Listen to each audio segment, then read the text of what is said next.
ସାଇକେଲଟିଏ କିଣିବ ଅନନ୍ତ ସାଇତିଛି କିଛି ଧନ, ଏକଥା ଜାଣିଲେ ଗୋପବନ୍ଧୁ ବାବୁ ଅଥିର ହୋଇଲା ମନ। ମନ କଥା ମନେ ରଖି ଗୋପବନ୍ଧୁ କହିଲେ ଅଭାବ ଭାରି, ଟଙ୍କା ଥିଲେ ଦିଅ ଦେବି ମୁଁ ଅନନ୍ତ ଗଲେ ଦିନ ଦିନ ଚାରି। ଟଙ୍କା ଥଳି ଆଣି ଥୋଇଲେ ଅନନ୍ତ ଦାସେ ଆପଣଙ୍କ ପାଶେ, ହାତ ଧରି ଥଳି ଚାହିଁଲେ ନିମିଷେ ଦୁଃଖ ମିଶା ଦର ହାସେ। 4 ଦିନ 2 ମାସ ଗଲା ବରଷ ବି ଗଲା ପୁରୀ, ଗୋପବନ୍ଧୁ ବାବୁ ଦେଲେ ନାଇଁ ଟଙ୍କା ଅନନ୍ତ ହୋଇଲା ଝୁରି। ଦୂର ଗାଁ ବାଟ କିପରି ଯିବି ମୁଁ ଦୁଃଖରେ ବସିଲେ ଭାଳି, ବହୁତ ଦିନରୁ ଥକି ପଡ଼ିଲିଣି ପାଦରେ ମୁଁ ଚାଲି ଚାଲି।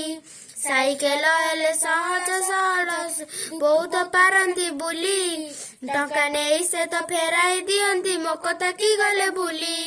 ଭାବି ଭାବି ଦିନେ ବେଳ କାଳ ଉଣ୍ଡି କହିଲେ ମନର କଥା, ଗୋପବନ୍ଧୁ ବାବୁ ହସିଲେ ଅଳପ ତଳକୁ ନୁଆଁଇ ମଥା।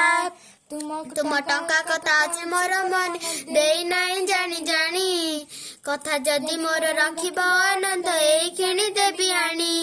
ବରଷା ବଢିରେ ଘର ଘର ବୁଲି ଅପନ୍ତର ବାଟ ଦେଇ, ପାଦେ ଚାଲି ଚାଲି ଭୋକିଲା ଲୋକର ଖବର ଫେରୁଛ ନେଇ। ସାଇକେଲ ହେଲେ ସଡ଼କ ବାଟରେ ସୁବିଧାରେ ଯିବ ଚାଲି, ଅଭାବ କେଉଁଠି କିପରି ଜାଣିବେ କହିଲ ମନର ଭାଳି। ପାଣି କାଦୁଅରେ ଆଉ କି ପଶିବି ଦେଖିବ ଦୁଃଖୀର ମୁହଁ, ବରଷା ବଢିରେ କିଏ ପୋଛିଦେବ ଆକୁଳ ଆଖିର ଲୁହ।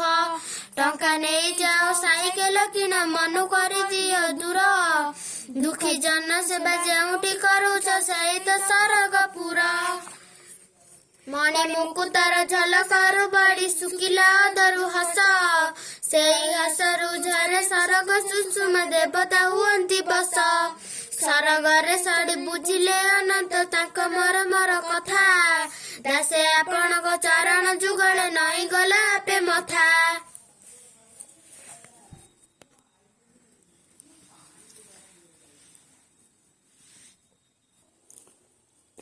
ବିଷୟ ଥିଲା ନଈଗଲା ଆପେ ମଥା। ଶୀର୍ଷକର ଲେଖକ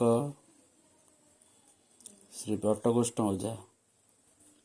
ପଞ୍ଚମ ଶ୍ରେଣୀ ସାହିତ୍ୟ ବହିର ପଦ୍ୟାଂଶ ନଈଗଲା ଆପେ ମଥା ର ଲେଖକ ଥିଲେ ଶ୍ରୀ ବଟକୃଷ୍ଣ ଓଝା।